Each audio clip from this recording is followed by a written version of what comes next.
سورہ زمر۔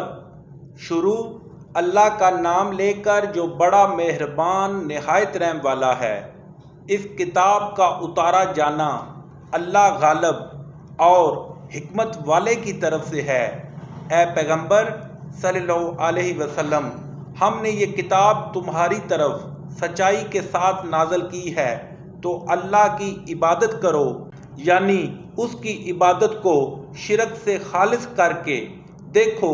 خالص عبادت اللہ ہی کے لیے زیبا ہے، اور جن لوگوں نے اس کے سوا اور دوست بنائے ہیں وہ کہتے ہیں کہ ہم ان کو اس لیے پوجتے ہیں کہ ہم کو اللہ کا مقرب بنا دیں۔ تو جن باتوں میں یہ اختلاف کرتے ہیں اللہ ان میں ان کا فیصلہ کر دے گا۔ بے شک اللہ اس شخص کو جو جھوٹا ناشکرا ہے ہدایت نہیں دیتا۔ اگر اللہ کسی کو اپنا بیٹا بنانا چاہتا تو اپنی مخلوق میں سے جس کو چاہتا انتخاب کر لیتا۔ وہ پاک ہے، وہی تو اللہ یکتا اور غالب ہے۔ اسی نے آسمانوں اور زمین کو تدبیر کے ساتھ پیدا کیا ہے، اور وہی رات کو دن پر لپیٹتا اور وہی دن کو رات پر لپیٹتا ہے، اور اسی نے سورج اور چاند کو بس میں کر رکھا ہے۔ سب ایک وقت مقرر تک چلتے رہیں گے۔ دیکھو وہی غالب اور بخشنے والا ہے۔ اسی نے تم کو ایک شخص سے پیدا کیا، پھر اس سے اس کا جوڑا بنایا، اور اسی نے تمہارے لیے چارپاؤں میں سے 8 جوڑے بنائے۔ وہی تم کو تمہاری ماؤں کے پیٹ میں پہلے ایک طرح پھر دوسری طرح 3 اندھیروں میں بناتا ہے۔ یہی اللہ تمہارا پروردگار ہے، اسی کی بادشاہی ہے، اس کے سوا کوئی معبود نہیں۔ پھر تم کہاں پھرے جاتے ہو؟ اگر ناشکری کرو گے تو اللہ تم سے بے پرواہ ہے، اور وہ اپنے بندوں کے لیے ناشکری پسند نہیں کرتا، اور اگر شکر کرو گے تو وہ اس کو تمہارے لیے پسند کرے گا۔ اور کوئی اٹھانے والا دوسرے کا بوجھ نہیں اٹھائے گا۔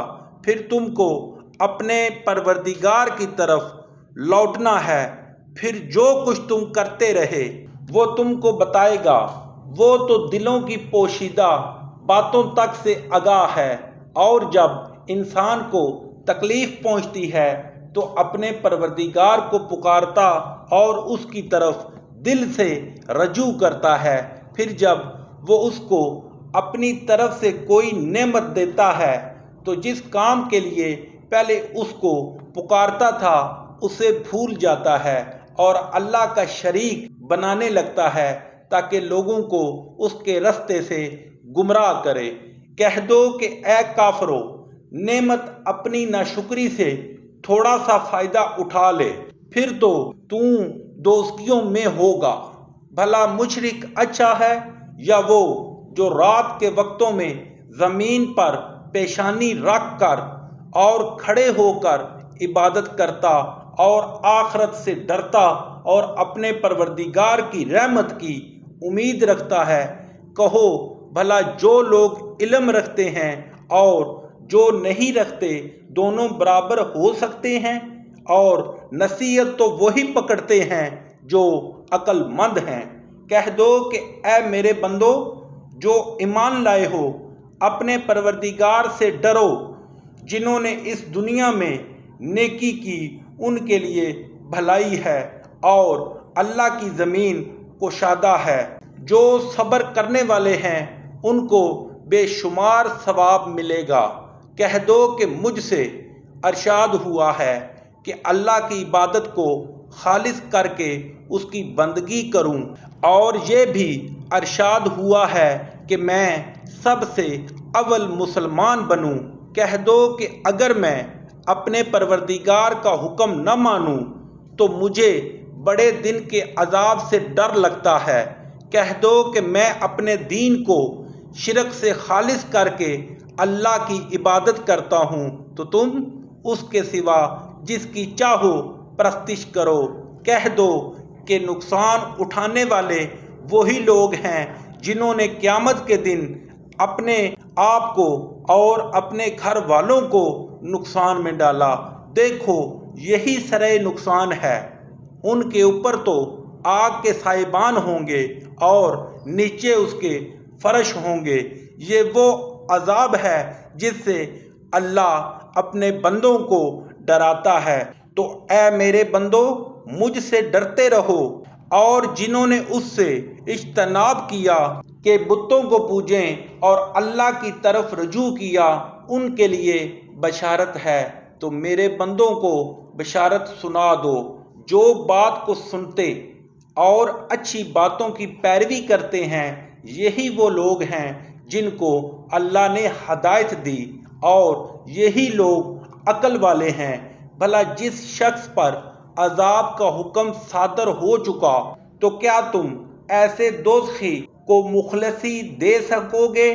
لیکن جو لوگ اپنے پروردگار سے ڈرتے ہیں، ان کے لیے اونچے اونچے محل ہیں جن کے اوپر بلا خانے بنے ہوئے ہیں، اور ان کے نیچے نہریں بہہ رہی ہیں۔ یہ اللہ کا وعدہ ہے، اللہ وعدے کے خلاف نہیں کرتا۔ کیا تم نے نہیں دیکھا کہ اللہ آسمان سے پانی نازل کرتا، پھر اس کو زمین میں چشمے بنا کر جاری کرتا، پھر اس سے کھیتی اگاتا ہے جس کے طرح طرح کے رنگ ہوتے ہیں، پھر وہ خشک ہو جاتی ہے تو تم اس کو دیکھتے ہو کہ زرد ہو گئی ہے، پھر اسے چورا چورا کر دیتا ہے۔ بے شک اس میں عقل والوں کے لیے نصیحت ہے۔ بھلا جس شخص کا سینہ اللہ نے اسلام کے لیے کھول دیا ہو اور وہ اپنے پروردگار کی طرف سے روشنی پر ہو، تو کیا وہ سخت دل کافر کی طرح ہو سکتا ہے؟ پس ان پر افسوس ہے جن کے دل اللہ کی یاد سے سخت ہو رہے ہیں۔ یہی لوگ سرائے گمراہی میں ہیں۔